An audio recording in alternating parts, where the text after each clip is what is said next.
بسم اللہ الرحمن الرحیم۔ سامعین کرام، آپ سن رہے ہیں اردو کہانی آخری کیل، جس کے مصنف ہیں مرزا امجد بیگ ایڈوکیٹ، اور یہ اس سلسلے کی دوسری قسط ہے۔ مجھے امید ہے آپ کو میری یہ کاوش پسند آ رہی ہوگی۔ آپ نے اگر ابھی تک میرا چینل کہانی گھر سبسکرائب نہیں کیا تو ابھی میرے چینل کو سبسکرائب کر کے بیل نوٹیفیکیشن آن کر لیجئے تاکہ آنے والی ہر نئی کہانی کی اطلاع بر وقت آپ تک پہنچ سکے۔ رضوانہ اس کی اصلی بیوی ہے، وہ نفرت آمیز لہجے میں بولی۔ اصلی بیوی کیا مطلب؟ میں نے حیرت بھرے لہجے میں پوچھا۔ ہاں، رضوانہ اور اس کے بچوں کے ساتھ وہ معزز انسانوں کی طرح گھریلو زندگی گزارتا ہے، وہ زہر خند لہجے میں بولی۔ آپ، میں اور ہم جیسی پتہ نہیں کتنی عورتوں کو اس نے بیوی کے نام پر شہر کے مختلف حصوں میں رکھا ہوا ہے۔ وہ کمینہ ایک نمبر کا عیاش اور بدماش ہے۔ نرگس کا دکھ میرے درد سے گہری مماثلت رکھتا تھا، لہٰذا اس کی باتیں سن کر مجھے ذہنی سکون محسوس ہوا۔ میں نے دوستانہ انداز میں پوچھا، نرگس صاحبہ، آپ نے کس سلسلے میں مجھے فون کیا ہے؟ سلسلہ وہی ہے، سفیان سے چھٹکارا، وہ بیزاری سے بولی۔ مجھے پتہ چلا ہے کہ آپ نے خلا کا کیس دائر کر رکھا ہے۔ میں بھی سفیان سے نجات حاصل کرنے کے لیے یہی راہ اختیار کرنا چاہتی ہوں۔ اگر ہم دونوں مل جائیں تو یہ کیس اور بھی زیادہ مضبوط ہو جائے گا۔ کیا خیال ہے آپ کا؟ قدر مشترک ایک ایسی شے ہے کہ یہ دو دشمنوں کو بھی ایک صف میں کھڑا ہونے پر مجبور کر دیتی ہے۔ میرے اور نرگس کے مسائل اور مصائب میں گہری قدر مشترک پائی جاتی تھی، چنانچہ میں اپنے دل میں اس کے لیے ہمدردی کے جذبات محسوس کرنے لگی اور میں نے پوچھا، نرگس صاحبہ بتائیں میں آپ کے لیے کیا کر سکتی ہوں؟ مجھے آپ کی مدد کی ضرورت ہے، اس نے درخواست آمیز انداز میں کہا۔ میں بھی اپنا کیس اسی وکیل کو دینا چاہتی ہوں جو آپ کا کیس لڑ رہے ہیں۔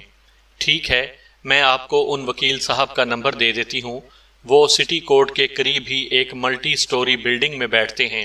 میں نے کہا، میں ان کے آفس کا ایڈریس بھی نوٹ کروا دیتی ہوں۔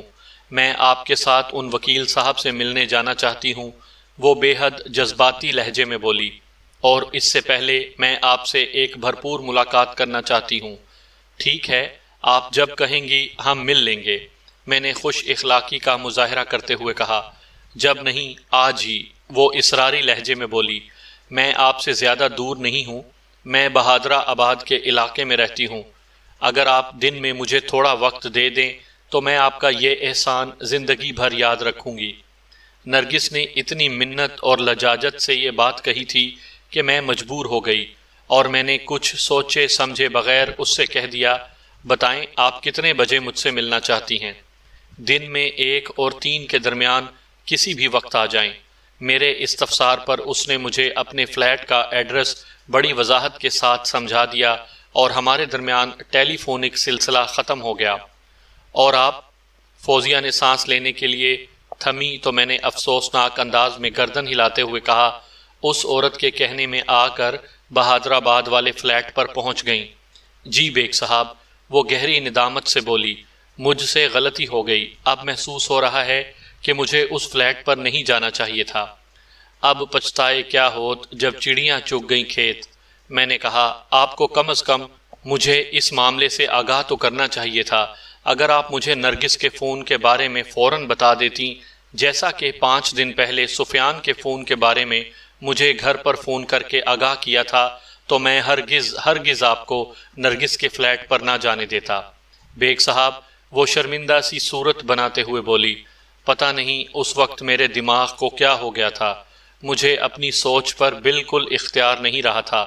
واقعی مجھے پہلی فرصت میں آپ کو مطلع کرنا چاہیے تھا۔ لمحاتی توقف کر کے اس نے ایک بوجھل سانس خارج کی، پھر اپنی بات مکمل کرتے ہوئے بولی، وہاں نرگس کے فلیٹ پر جو کچھ ہوا وہ بھی میری سمجھ سے باہر ہے۔ واپس گھر آ کر میں کافی دیر تک اسی واقعہ کے بارے میں سوچتی رہی، اور پھر 4 بجے پولیس نے مجھے اپنے گھر سے گرفتار کر لیا۔ آپ کی واپسی کتنے بجے ہوئی تھی؟ میں نے پوچھا۔ 3 بجے سپہر، اس نے جواب دیا۔ اور آپ بہادر آباد والے فلیٹ یعنی جائے وقوع پر کتنے بجے پہنچی تھیں؟ یہی کوئی 2 سوا 2 بجے۔ طارق روڈ سے بہادر آباد زیادہ دور نہیں ہے، بمشکل 10-15 منٹ کا راستہ ہوگا۔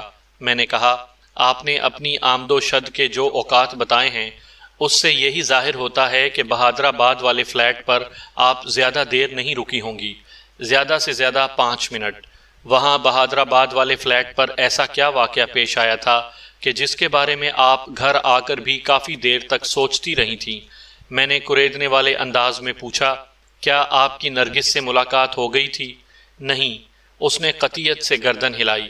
میں آج تقریباً 2:15 بجے اس فلیٹ پر پہنچی تھی۔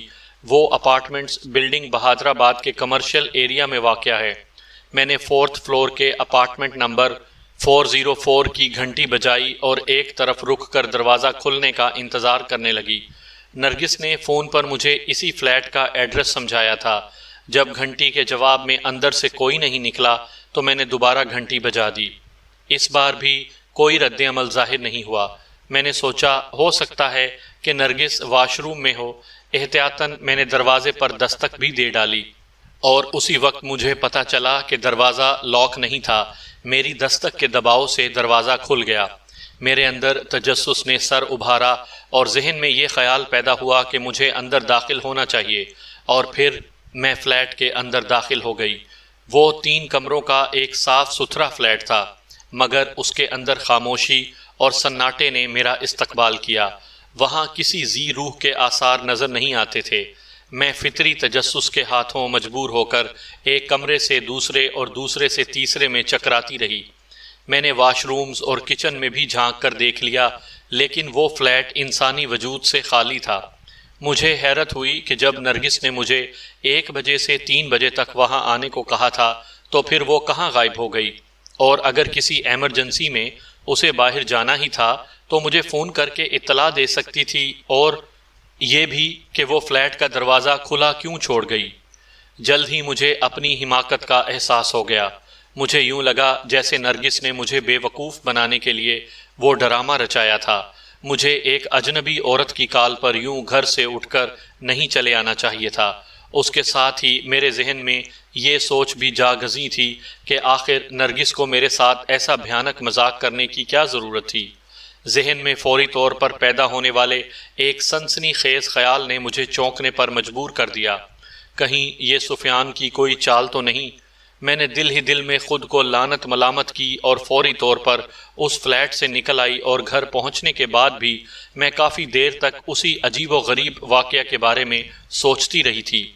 فوزیہ نے اپنا بیان مکمل کیا تو میں نے تصدیق طلب نظر سے اس کی طرف دیکھتے ہوئے کہا، اور ٹھیک 4 بجے سپہر پولیس نے آپ کو آپ کے گھر سے گرفتار کر لیا؟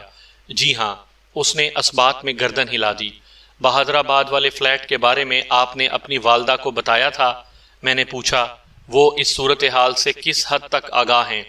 جاتے وقت انہیں میں نے کچھ نہیں بتایا تھا، وہ گہری سنجیدگی سے بولی، لیکن واپس آنے کے بعد میں نے وہاں بہادر آباد والے فلیٹ پر پیش آنے والے واقعہ کے بارے میں امی کو تفصیلاً بتا دیا تھا۔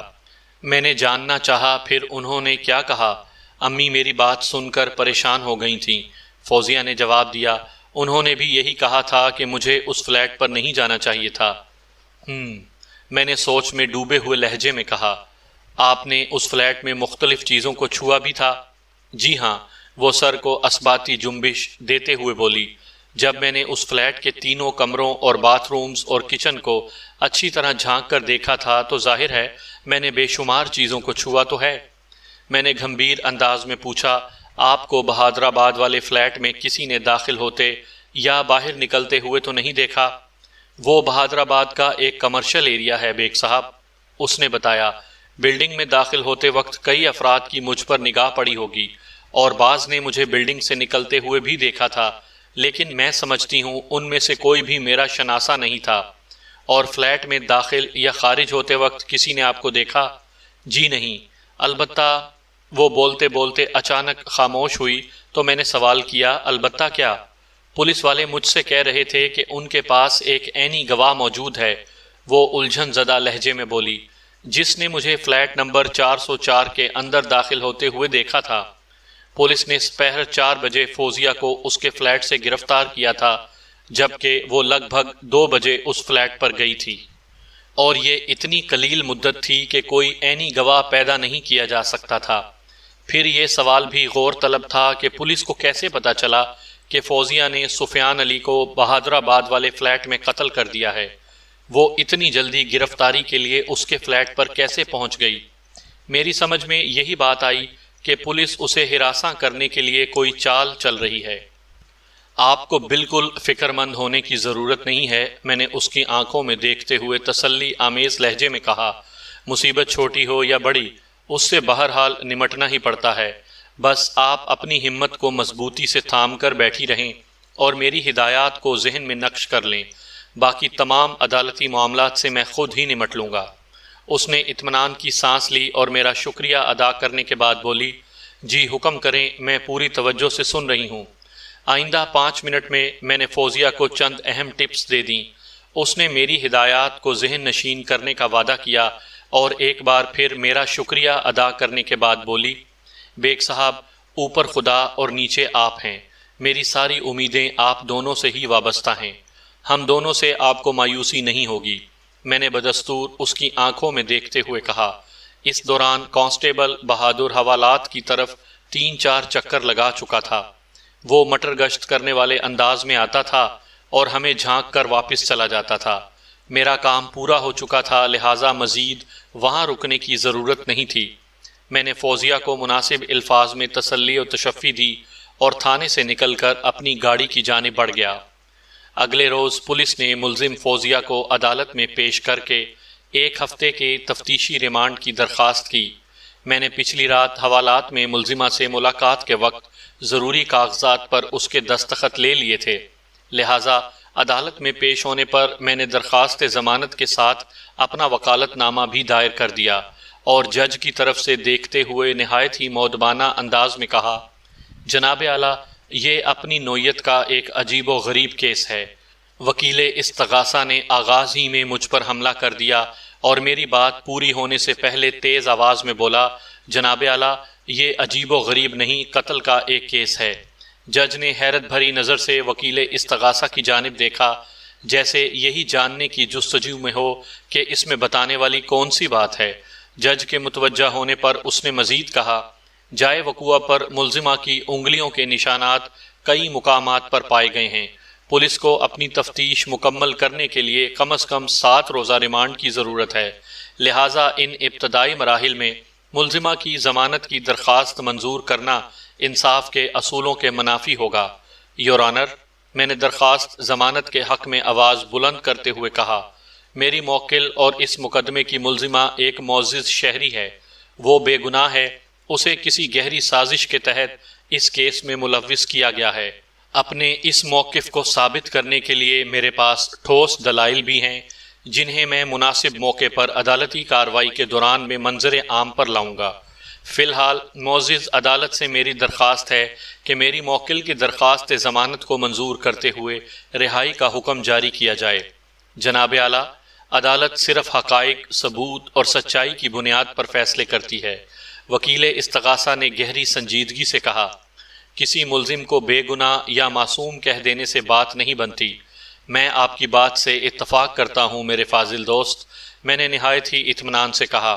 عدالت ٹھوس حقائق اور مضبوط دلائل کی روشنی ہی میں فیصلے کرتی ہے، اسی لیے تو میں نے عرض کیا ہے کہ میں تمام حقائق اور ثبوت کو عدالتی کارروائی کے دوران میں منکشف کروں گا۔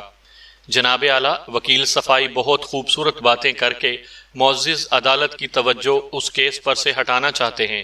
وکیل استغاثہ نے تیز آواز میں کہا، اس سے عدالت کا قیمتی وقت برباد ہو رہا ہے۔ میں معزز عدالت سے درخواست کرتا ہوں کہ ملزمہ کی درخواست ضمانت کو نامنظور کرتے ہوئے اسے حوالہ پولیس کیا جائے تاکہ اس کیس کا معاملہ کچھ آگے بڑھ سکے۔ میں نے جج کی آنکھوں میں آنکھیں ڈال کر کہا، جناب اعلیٰ، یہ بات میں دعوے کے ساتھ کہہ سکتا ہوں کہ میری موکل کسی بھی قیمت پر اپنے شوہر سفیان علی کا خون نہیں کر سکتی۔ جج، وکیل استغاثہ اور عدالت میں موجود ہر شخص نے چونک کر میری طرف دیکھا۔ جج نے سنسناتے ہوئے لہجے میں مجھ سے پوچھا، بیگ صاحب، آپ اپنے اس دعوے کے حق میں کچھ کہنا چاہیں گے؟ ضرور کہنا چاہوں گا جناب اعلیٰ۔ میں نے اسبات میں گردن ہلاتے ہوئے کہا، آج 21 فروری ہے۔ گزشتہ روز یعنی 20 فروری وقوع کی سپہر میری موکل کو اس کے گھر سے اپنے شوہر کے قتل کے الزام میں گرفتار کیا گیا ہے، جبکہ صرف 18 روز پہلے یعنی 12 فروری کو میری موکل نے اپنے شوہر کے خلاف فیملی کورٹ میں ایک مقدمہ دائر کیا تھا۔ مذکورہ عدالت کی جانب سے مقتول سفیان علی کو 22 فروری کو عدالت میں حاضر ہونے کا حکم نامہ جاری کیا گیا تھا اور 20 فروری کو سفیان علی قتل ہو جاتا ہے۔ یہ بڑی حیرت اور اچنبے کی بات نہیں؟ بیگ صاحب، میری بات کے مکمل ہونے پر جج نے کہا، آپ کی موکل نے کس سلسلے میں فیملی کورٹ میں مقتول کے خلاف مقدمہ دائر کر رکھا تھا؟ جناب اعلیٰ، خلا کا کیس، میں نے ایک ایک لفظ پر زور دیتے ہوئے کہا۔ خلا کا کیس؟ جج کے لہجے میں الجھن در آئی۔ یس سر، میں نے اٹل انداز میں کہا، میری موکل اپنے شوہر کے ساتھ ہرگز نہیں رہنا چاہتی تھی۔ کیوں؟ اس سوال کا جواب بہت طویل ہے۔ اگر ضرورت محسوس ہوئی تو عدالتی کارروائی کے دوران میں اس معاملے کی وضاحت بھی کر دوں گا۔ لمحاتی توقف کر کے میں نے ایک گہری سانس لی، پھر اپنی بات مکمل کرتے ہوئے کہا، ملزمہ فوزیہ نے اپنے شوہر یعنی مقتول سفیان علی سے چھٹکارا حاصل کرنے کے لیے 12 فروری کو میری وکالت کے ساتھ ایک فیملی کورٹ میں خلا کا مقدمہ دائر کر رکھا ہے۔ عدالت بخوبی جانتی ہے کہ خلا کے کیسز کا فیصلہ بیوی کے حق میں ہونے میں زیادہ وقت نہیں لگتا۔ فروری کے اختتام پر زیادہ سے زیادہ مارچ کے وسط تک میری موکل کو تو ویسے بھی مقتول سے نجات حاصل ہو ہی جانا تھی، پھر وہ اسے قتل کرنے کی حماقت کیسے کر سکتی ہے؟ اور اگر اسے مقتول کی زندگی کا چراغ گل کر کے ہی مکتی پانا تھی تو پھر اس غریب کو میرے جیسے مہنگے وکیل کی بھاری فیس ادا کر کے خلا کا مقدمہ دائر کرنے کی کیا ضرورت تھی؟ پھر میں نے خلا والے کیس کی نقول والی فائل جج کی طرف بڑھاتے ہوئے کہا، اس فائل کے اندر موجود تمام کاغذات اس بات کی گواہی دیتے ہیں کہ سفیان علی کو میری موکل نے قتل نہیں کیا تھا۔ جج نے سرسری انداز میں اس فائل کی ورق گردانی کی اور پھر وکیل استغاثہ کو مخاطب کرتے ہوئے پوچھا، وکیل صاحب، آپ اس بارے میں کیا کہتے ہیں؟ یہ ملزمہ فوزیہ کی کوئی گہری چال بھی ہو سکتی ہے جناب اعلیٰ، وہ خاصے پرجوش انداز میں بولا۔ اس نے پہلے خلا کا مقدمہ دائر کیا، پھر ایک سازش کے تحت مقتول سفیان علی کو موت کے گھاٹ اتار دیا۔ خلا کا مقدمہ اس پیش بندی کا شاخسانہ ہو سکتا ہے کہ بعد میں ملزمہ پر شک کی گنجائش باقی نہ رہے، اور میرے فاضل دوست اسی پیٹرن پر چل کر ملزمہ کی درخواست ضمانت منظور کروانے کی کوشش کر رہے ہیں۔ فوزیہ مجرم ہے، جائے وقوع کے چپے چپے پر اس کی انگلیوں کے نشانات ملے ہیں، اسی نے مقتول سفیان علی کو موت کی نیند سلایا ہے۔ مجھے سخت اعتراض ہے جناب اعلیٰ، میں نے احتجاجی انداز میں کہا، وکیل سرکار میری موکل کو مجرم گردان کر عدالتی قواعد و ضوابط کی توہین کر رہے ہیں۔ جب تک کسی ملزم کا جرم ثابت نہیں ہو جاتا اسے مجرم نہیں کہا جا سکتا۔ علاوہ ازیں میرے فاضل دوست نے بہت زور دے کر کہا ہے کہ میری موکل ہی نے مقتول سفیان علی کو موت کی نیند سلایا ہے۔ میں معزز عدالت کی اجازت سے وکیل استغاثہ سے صرف یہ پوچھنا چاہتا ہوں کہ کیا انہوں نے اپنی آنکھوں سے میری موکل کو قتل کی یہ واردات کرتے ہوئے دیکھا ہے؟ ملزمہ کا جرم ثابت نہیں ہوا تو بہت جلد ثابت ہو جائے گا، وہ ڈھٹائی سے بولا، اور جہاں تک ملزمہ کا قتل کی واردات میں ملوث ہونے کا سوال ہے تو مناسب وقت آنے پر اس امر کا ٹھوس ثبوت بھی مہیا کر دوں گا۔ ہمارے پاس ایک چشم دید گواہ بھی موجود ہے۔ وہ لمحے بھر کے لیے سانس درست کرنے کو تھما، پھر اپنا بیان مکمل کرتے ہوئے بولا، جناب اعلیٰ، جائے وقوع پر متعدد مقامات پر ملزمہ کی انگلیوں کے نشانات موجود ہیں، اور استغاثہ کے پاس جو عینی شاہد ہے اس نے ملزمہ کو جائے وقوع پر جاتے اور وہاں سے واپس آتے ہوئے دیکھا ہے۔ اگر ملزمہ کی ضمانت قبول کر لی گئی تو تفتیش کے راستے میں ان گنت رکاوٹیں کھڑی ہو سکتی ہیں، لہٰذا میری عدالت سے استدعا ہے کہ ملزمہ کی درخواست ضمانت کو رد کرتے ہوئے عرصہ 7 یوم کا ریمانڈ دے دیا جائے تاکہ جلد از جلد اس مقدمے کا چالان پیش کر دیا جائے۔ یور آنر، وکیل استغاثہ کے خاموش ہونے پر میں نے کہا، میری موکل بالکل بے قصور ہے، اسے کسی سوچی سمجھی سازش کے تحت اس کیس میں پھنسانے کی کوشش کی جا رہی ہے۔ فی الحال میں تفصیلات میں نہیں جانا چاہتا کیونکہ اس سے آگے والی عدالتی کارروائی کے متاثر ہونے کا شدید خدشہ ہے۔ میری موکل کسی بھی قیمت پر اپنے شوہر کے ساتھ رہنے کو تیار نہیں تھی اور وہ اسے طلاق دینے کے حق میں نہیں تھا۔ مقتول نے طلاق والے معاملے کو اپنی انا کا مسئلہ بنا لیا تھا۔ سب طرف سے مایوس ہونے کے بعد ہی اس مجبور و بے بس عورت نے انصاف کے لیے عدالت کا دروازہ کھٹکھٹانے کا فیصلہ کیا تھا۔ خلا کا مقدمہ اس کی مجبوری اور بے کسی کا کھلا ثبوت ہے۔ دونوں جانب سے حالات و واقعات، ثبوت و شواہد بعد میں عدالتی کارروائی کے دوران بھی ڈسکس کیے جا سکتے ہیں۔ سر دست میں معزز عدالت سے پرزور اپیل کروں گا کہ میری موکل کی درخواست ضمانت قبول کرتے ہوئے اس کی ہتھ کھڑی کھولنے کے احکامات صادر کیے جائیں۔ یور آنر، ملزمہ فوزیہ ایک خطرناک اور عیار عورت ہے۔ وکیل استغاثہ نے ملزمہ کی ضمانت رکوانے کے لیے ایک بار پھر زور مارا۔ اگر اس کی ضمانت منظور کر لی گئی تو تفتیش کی راہ میں بہت سی رکاوٹیں کھڑی ہو جائیں گی۔ ہمارے درمیان مزید 15-20 منٹ تک اسی نوعیت کی نوک جھونک چلتی رہی۔ پھر جج نے میری موکل کی درخواست ضمانت رد کرتے ہوئے 7 روز کے لیے ملزمہ کو پولیس کی تحویل میں دینے کے احکام جاری کر دیے۔ پہلے بھی میں کئی بار اس بات کی وضاحت کر چکا ہوں کہ قتل کے ملزم کی ضمانت نہایت ہی مشکل اور ناممکن ہوتی ہے۔ اس کیس میں بقول استغاثہ اس کے پاس اس واردات کا ایک عینی شاہد بھی موجود تھا۔ علاوہ ازیں جائے وقوع کے متعدد مقامات پر ملزمہ کے فنگر پرنٹس بھی ملے تھے، لہٰذا اس کی درخواست ضمانت منظور ہونے کے امکانات 0 سے زیادہ نہیں تھے۔ میں نے اس ایک ہفتے میں بھاگ دوڑ کر کے اپنی مرضی اور کام کی بہت سی باتیں جمع کر لیں تاکہ عدالتی کارروائی کے دوران مجھے کسی مرحلے پر دقت کا سامنا نہ ہو۔ سر دست میں اس کی تفصیل آپ کی خدمت میں پیش نہیں کروں گا، مناسب موقع پر سب کچھ خود بخود آپ کے سامنے آ جائے گا۔ ریمانڈ کی مدت پوری ہونے کے بعد پولیس نے اس مقدمے کا چالان عدالت میں پیش کر دیا۔ ابتدائی چند پیشیاں تکنیکی کارروائی کی نظر ہو گئیں۔ لگ بھگ 2 ماہ کے بعد اس کیس کی باقاعدہ سماعت کا آغاز ہوا۔ جج نے فرد جرم پڑھ کر سنائی۔ ملزمہ نے صحت جرم سے انکار کر دیا۔ اس کے بعد ملزمہ فوزیہ کا حلفیہ بیان ریکارڈ کیا گیا۔ اس نے بڑی تفصیل کے ساتھ بیان دیا تھا، اپنی اور مقتول کی زندگی کا گویا ایکس رے کر کے رکھ دیا تھا۔ اس بیان میں میری موکل نے نہایت ہی خفگی آمیز انداز میں مقتول کے لیے بغیرت، بے شرم، آوارہ، کمینہ، بدماش، عیاش، بدقماش، شیطان، مکروہ، بدذات، بدکار، ہوس پرست، سفاک اور ظالم جیسے الفاظ استعمال کیے تھے۔ اپنے بیان کے اختتام پر اس نے ایک جذباتی جملہ بھی ٹانک دیا تھا۔ حالانکہ میں نے حوالات میں ملاقات کے وقت بڑی سختی کے ساتھ اسے اس نوعیت کی جذباتی غلطی سے باز رہنے کی تلقین کی تھی، بہرحال اس معاملے کو اب مجھے ہی ٹیکل کرنا تھا۔ فوزیہ نے بڑی نفرت سے عدالت کے روبرو یہ کہا تھا، اگر اس نامراد کو قتل ہی کرنا ہوتا تو مجھے اس سے نجات حاصل کرنے کے لیے خلا کا مقدمہ دائر کرنے کی کیا ضرورت تھی؟ ہاں، اگر وہ اس کیس کو خراب کرنے کی کوشش کرتا یا اس کیس کا فیصلہ میرے حق میں ہو جانے کے بعد وہ کسی دوسری نوعیت کی کمینگی میں لگ جاتا تو میں نتائج کی پرواہ کیے بغیر موقع ملتے ہی اس کی جان لینے سے ایک لمحے کے لیے بھی نہ چوکتی، چاہے اس کے لیے بعد میں مجھے کتنی بھی مشکلات کا سامنا کیوں نہ کرنا پڑتا۔ ٹھیک ہے، یہ فوزیہ کا ایک جذباتی بیان تھا، لیکن اس کے ساتھ ہی یہ جوش بھرے الفاظ اس کے احساسات کی سچائی کی ترجمانی بھی کرتے تھے۔ حالات نے اس دکھوں کی ماری کو گھٹ گھٹ کر جینے کے بجائے ایک ہی بار اذیت سے گزر کر مر جانے پر راضی کر لیا تھا۔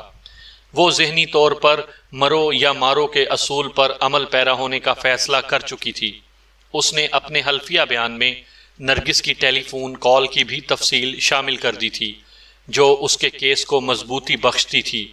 استغاثہ کی جانب سے گواہان کی نہایت ہی مختصر سی فہرست دائر کی گئی تھی، لیکن میں یہاں پر صرف انہی گواہوں کا تذکرہ کروں گا جن کے بیان میں کام کی کوئی بات موجود ہوگی، یعنی گواہوں کی یہ فہرست اور بھی مختصر ہونے کے روشن امکانات ہیں۔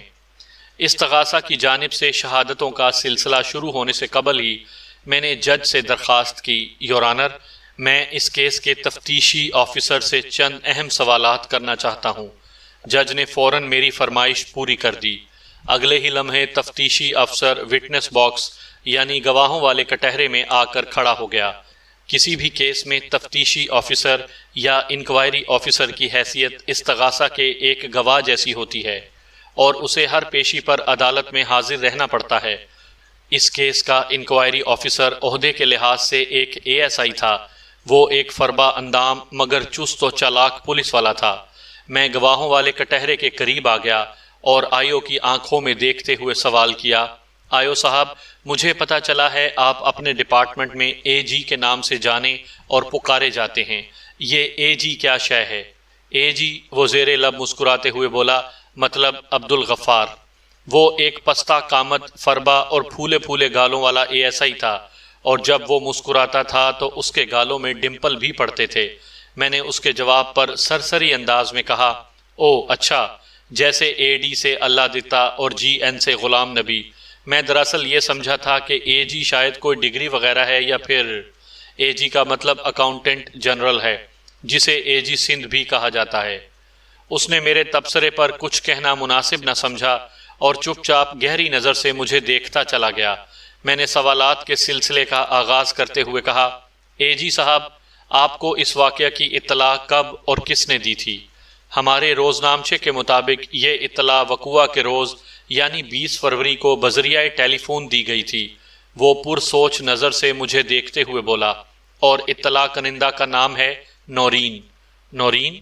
میں نے زیر لب دہرایا، پھر مصنوعی حیرت کا اظہار کرتے ہوئے پوچھا، یہ نورین کون ہے؟ مقتول کی بیوی، میرا مطلب ہے مقتول کی بیوہ، لیکن مقتول کی ایک بیوہ کا نام تو رضوانہ ہے۔ میں نے تیز نظر سے تفتیشی افسر کو گھورتے ہوئے کہا، اور دوسری بیوی اس کیس کی ملزمہ اور میری موکل فوزیہ ہے۔ آپ نے یہ تیسری بیوی کہاں سے پیدا کر لی؟ میرا مطلب ہے کہاں سے نکال لی؟ وہ میرے اس چبھتے ہوئے سوال پر تل ملا کر رہ گیا، تاہم کوئی سخت قسم کا رد عمل ظاہر کرنے کے بجائے اس نے طنز آمیز لہجے میں جواب دیا، نورین کو میں نے نہیں بلکہ اس کے والدین نے پیدا کیا ہے، اور جہاں تک کہیں سے نکالنے کا تعلق ہے تو اس میں بھی میرا کوئی ہاتھ نہیں۔ مقتول نے اس سے باقاعدہ نکاح کر کے اسے بہادرآباد والے فلیٹ پر رکھا ہوا تھا۔ وہ مقتول کی تیسری بیوہ ہے۔ قتل چونکہ اس کے فلیٹ پر ہوا تھا، اس لیے اسی نے تھانے فون کر کے ہمیں اس واردات کی اطلاع دی تھی۔ AG صاحب، میں نے جرح کے سلسلے کو نہایت ہی سنجیدگی سے آگے بڑھاتے ہوئے پوچھا، آپ نے یہ نہیں بتایا کہ یہ اطلاع آپ کو کتنے بجے دی گئی تھی؟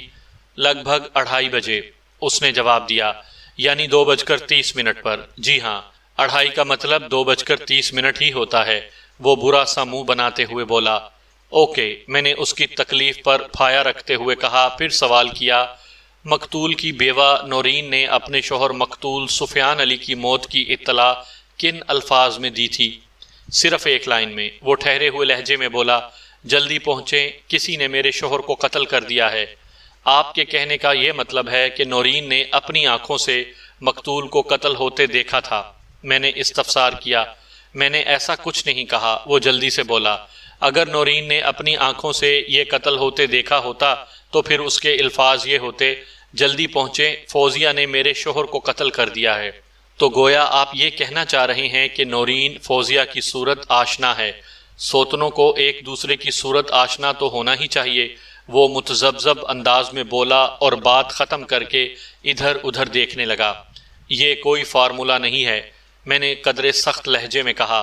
اس نوعیت کی شادیوں میں شوہر عموماً اپنی دوسری، تیسری یا چوتھی بیوی کو اپنی پہلی یا دوسری یا تیسری بیوی سے چھپا کر رکھنے کی کوشش کرتا ہے تاکہ نقص امن کا خطرہ پیدا نہ ہو، اور وہ اپنے نصیب کی آکسیجن کو اپنی مرضی سے پھیپھڑوں میں اتارتا رہے۔ اس نے میری وضاحت پر کوئی تبصرہ کرنے کی ضرورت نہ سمجھی۔ میں نے پوچھا، آپ جائے وقوعہ پر کتنے بجے پہنچے تھے؟ ٹھیک 3 بجے سپہر، اس نے جواب دیا۔ اور ٹھیک 4 بجے آپ نے میری موکل کو اس کے گھر سے اپنے شوہر کے قتل کے الزام میں گرفتار کر لیا تھا۔ میں نے اس کی آنکھوں میں دیکھتے ہوئے کہا، ایم آئی رائٹ؟ جی، آپ بالکل درست کہہ رہے ہیں، وہ اثبات میں گردن ہلاتے ہوئے بولا۔ کم و بیش 4 بجے میں نے ملزمہ فوزیہ کو گرفتار کیا تھا۔ ٹھیک ہے، میں نے غیر محسوس انداز میں اپنا جال پھیلاتے ہوئے کہا، آپ ٹھیک 3 بجے جائے وقوعہ یعنی نورین کے فلیٹ واقع بہادرآباد پہنچے۔ فلیٹ کے اندر آپ نے کیا دیکھا؟ جب میں اور 2 ماتحت اہلکار جائے واردات پر پہنچے تو دروازہ مقتول کی بیوی نورین نے کھولا تھا۔ وہ ہمیں سیدھی بیڈ روم میں لے گئی۔ وہ بڑے اعتماد کے ساتھ وضاحت کرتے ہوئے بولا، اور بیڈ روم میں بیڈ کے اوپر مقتول سفیان کی لاش پڑی تھی۔ بیڈ پر لاش پڑی تھی؟ میں نے عجیب سے لہجے میں کہا۔ مطلب پہلی نظر دیکھ کر ہی آپ کو اندازہ ہو گیا تھا کہ سفیان علی کو اب زندوں میں شمار نہیں کیا جا سکتا؟ جی ہاں، یہی بات ہے۔ اس نے ایک بار پھر اثبات میں گردن ہلائی۔ اس کی کھوپڑی کا جو حشر ہو چکا تھا، اس میں کسی شک و شبے کی گنجائش تلاش نہیں کی جا سکتی تھی۔ سارا لباس اور بیڈ کا کچھ حصہ بھی خون آلود تھا۔ مجھے یہ اندازہ قائم کرنے میں کسی دقت کا سامنا نہیں ہوا کہ سفیان علی موت کے گھاٹ اتر چکا ہے۔